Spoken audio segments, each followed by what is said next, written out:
Hi, I'm Isaiah. I'm the GM of Veridimir on Illidan, and this is the second of 3 Holy Paladin commentary videos I'll be making for Manaforge Omega.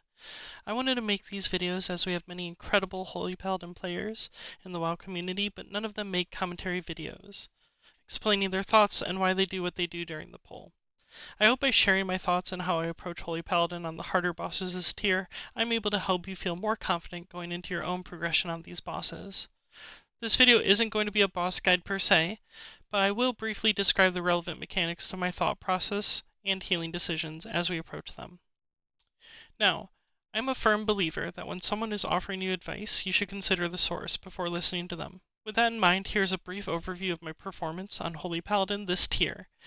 I'm not the best Holy Paladin in the world, but I feel that I have a strong grasp of the spec and how to approach these encounters. Please note, I have fewer kills on earlier bosses as I swapped from DPS Druid back to Holy Paladin mid-Nexus-King progression this tier. If you want to deep dive my logs and make a fully informed decision about my credentials, I'll leave links below to my main logs from the last 3 tiers. Without further ado, let's get into Nexus-King Salhadaar. Nexus-King Salhadaar is a 3-phase fight within a platform intermission in between. We're going to start with Phase 1. The main damage events in Phase 1 are Oathbound, which is the pulsing AoE damage that starts the fight. It's quite high, but as long as you have at least one healing throughput cooldown going from one of your healers, you shouldn't have any issue keeping the raid alive. The next is the Conquer. The Conquer is when the raid soaks and removes a stack of Oathbound, which does a large amount of damage to the entire raid. This generally requires a healing throughput cooldown as well as defensives from lower health or at-risk targets. At-risk targets can include those targeted by Banishment, which is the third primary healer mechanic of this phase. Banishment is a dot placed on random players throughout the phase, and these players will absolutely need extra healing attention. There's also the claw lines that come up targeting random players, but those aren't especially dangerous as long as the player doesn't get hit by multiple claw lines. There's also one source of passive damage that persists through the entire fight in the form of Tyranny, which ticks the raid for about 2 million damage every 2 seconds. So let's get started here. My initial thought process for the Oathbound that we'll see here is that we have other healing cooldowns handling it, so I don't really need to do that much. I'm still going to spend my Beacon of Virtue, and I'm going to spend Divine Toll as I don't need it for my first set of CDs, which is around 23 seconds into the fight. So we pull, we get an Oathbound. I'm going to Beacon right before Oathbound hits, and spend my Divine Toll and keep healing. I use 1 Light of Dawn, but primarily I'm focused on Eternal Flame to keep everyone about even, and let the other healers handle most of the rest of the work. This phase is really interesting to heal as our healing timers depend on when we get this Conquer. We got the late Conquer here, so my healing CDs line up well, and I have my Beacon backup in order to handle this soak. If I get the early soak, I'm not going to have Beacon up, and I'm going to have to handle this damage event with just Wings plus Holy Prism. But I have Beacon up here, so I get to use my Wings, I get to use my Beacon, and my Holy Prism to top the raid. At this point, there's not a lot of damage going out for the next few seconds until we see these Banishments go out.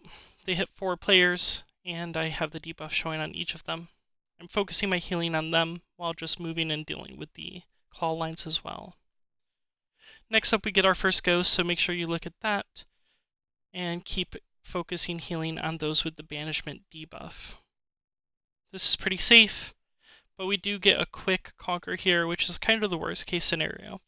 Quick Conquers after slow Conquers means that you don't have as much healing throughput available, and also people are still at risk from the Banishments and the heavy movement part we just got out of. So here, I'm spending Divine Toll a little bit early to get that ready. I'm Beaconing now as well, because I want to try to get some of these people topped before the soak goes off, as it could kill them if they're not. So we get our healing out here, we hit our Holy Prism, we get our Awakening proc, and we're carried through there. Now we get another small amount of downtime before the next Banishments go off and the next claw lines. So banishments have gone off, and we have claw lines as well. Focus healing on the banishment targets, and everything's pretty safe here. 2 ghosts, make sure that you're still healing while looking at these so no one rots out. That's a common mistake, is healers will stop healing to really focus on those ghosts and someone will just die. I spent my beacon here slightly early because I do have aura mastery and people did get hit by besiege, so I had to make sure they were topped before that conquer, otherwise they will die. This set of ghosts here backs up immediately into the large Invoke the Oath AoE from Nexus-King Salhadaar, and is really dangerous if you're overly focused on these ghosts. So you do need to make sure you don't get hit by any of these ghosts, but you also can't not heal during this phase. So as you see, I'm beaconing, and I'm throwing a few Eternal Flames once I've identified what order my ghosts come in. Also going to pop a defensive here so I don't die, and we're going to top everyone off rapidly. Okay, now we're moving into phase 2, which gets the dragon into play. We no longer have to worry about the besieges coming across the arena and dodging those. And I will say this part of phase 2 has very little for the healers to do. Just do the same mechanics everyone else is doing and you should end up just okay.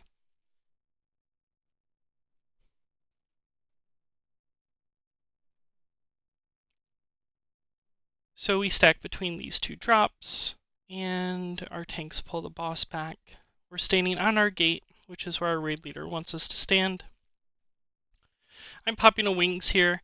This is just to carry us through this initial Dimension Breath, which is going to pop the raid for some amount of damage.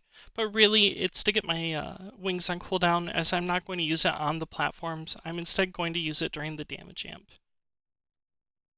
So we're nice and safe here. We run in and then gate out, and we move to our sides. You notice we took an extra big tick of Dimension Breath. Our hunter got clipped by the Dimension Breath, so he exploded the raid with damage. I had to send an extra beacon there, but no risk of anyone dying. Now we move on to the second intermission here, which is the platforms. Alright, the platforms have a few main damage events that we need to worry about. The first is Twilight Massacre, which is a dash targeting 4 players that deals significant damage to the targets and anyone in their path. Ideally, this only hits 4 players, but you never know, especially in progression. Sometimes someone will get clipped and they'll take extra damage, so make sure everyone is topped off before this event if you can help it.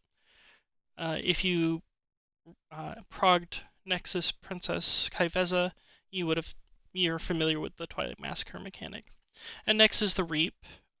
Reap is a debuff that's placed on 4 players, caused by the Shadow Guard Reaper ads. This dot lasts about 8 seconds and does a large amount of damage up front and a ticking damage after. I will say this phase is fairly easy to heal for a Holy Paladin, as we are quite mobile. The only risky thing comes in when someone that has the Reap dot is also targeted by Twilight Massacre. You really want to make sure you're hard focusing them. You can set Blessing of Sacrifice them, pop whatever you need to keep them up. It is also possible that your raid CCs the Reapers right before they cast Reap, which can cancel their cast due to spell queuing. However, my raid doesn't do that, and it's not necessary to kill this boss.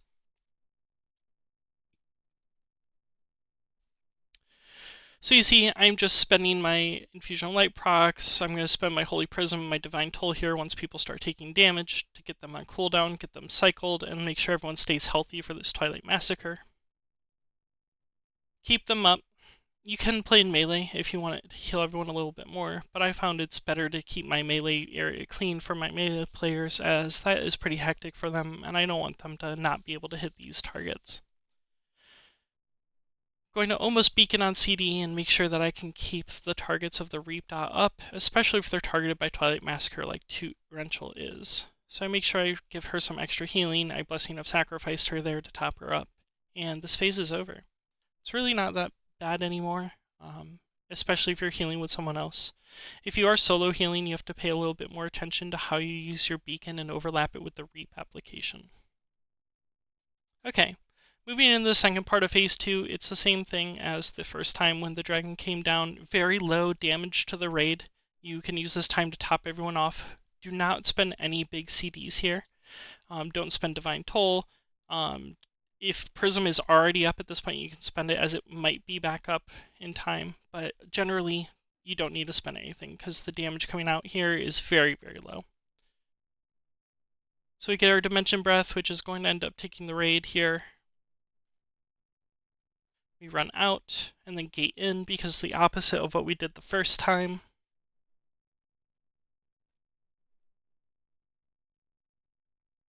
And now we get into the damage amp. The damage amp phase is the highest point of damage taken in the fight. You're really only dealing with two mechanics here. The first of which is Tyranny, which is that dot tick that is during the entire fight. It's 2 million damage every 2 seconds. But you're also dealing with King's Hunger, which inflicts 3 million damage to all players every second. Once you factor in DRs and natural resistances to damage, this is about 55 to 60 million damage taken by the raid every second throughout the amp. So every healer needs CDs here. You need to kind of pump everything into this to keep the raid topped. And it's really important that you use your beacons on CD. You properly spend your infusions, your rising sunlights from both wings and divine toll. You spread your dawn lights properly, and you don't overuse your resources too early. Otherwise, you'll end up not having enough for the end of the amp when everyone takes one big hit at the same time. So let's take a look at what that looks like.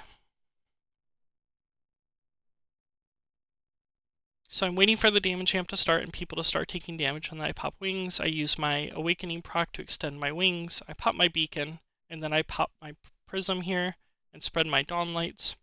I use my rising sunlights from my wings and make sure I get rid of them before I ever use my divine toll here.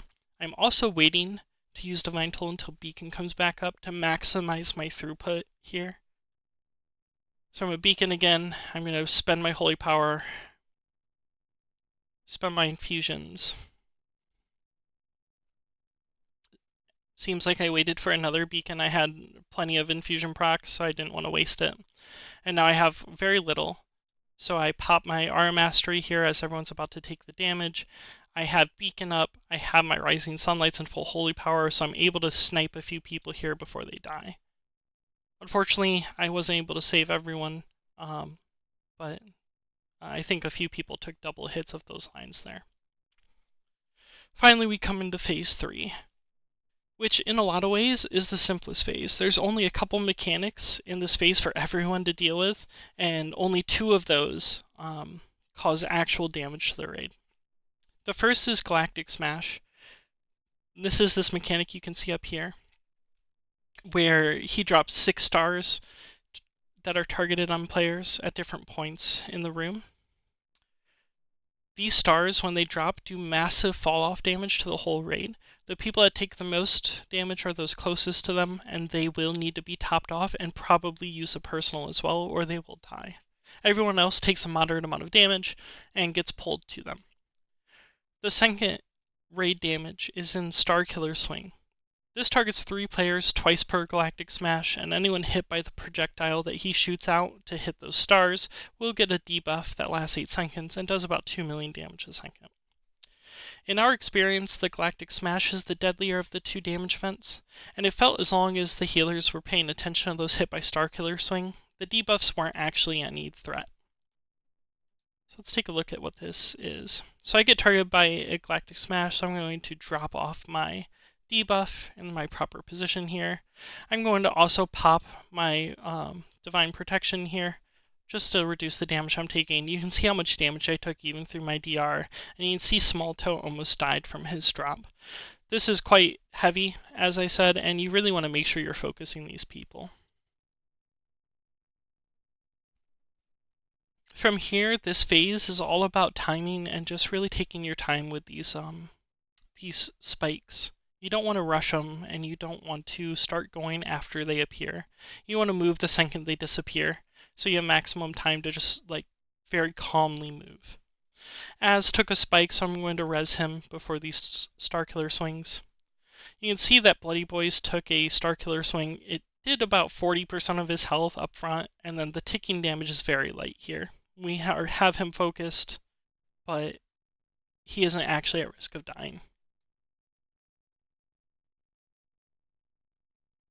Now we have the next major damage event, which is the next Galactic Smashes. So we make sure everyone goes to their proper position. They should all be popping defensives. I'm looking at 2. I'm afraid she might die, but someone tops her off. And everyone that dropped the smash gets kind of low, but we're focused on healing them, keeping them alive, taking our time with these spikes, not panicking, making sure we're continuing to hit our healing buttons. Moving as soon as the spikes disappear, that way we have maximum time. And at this point, we just kill the boss.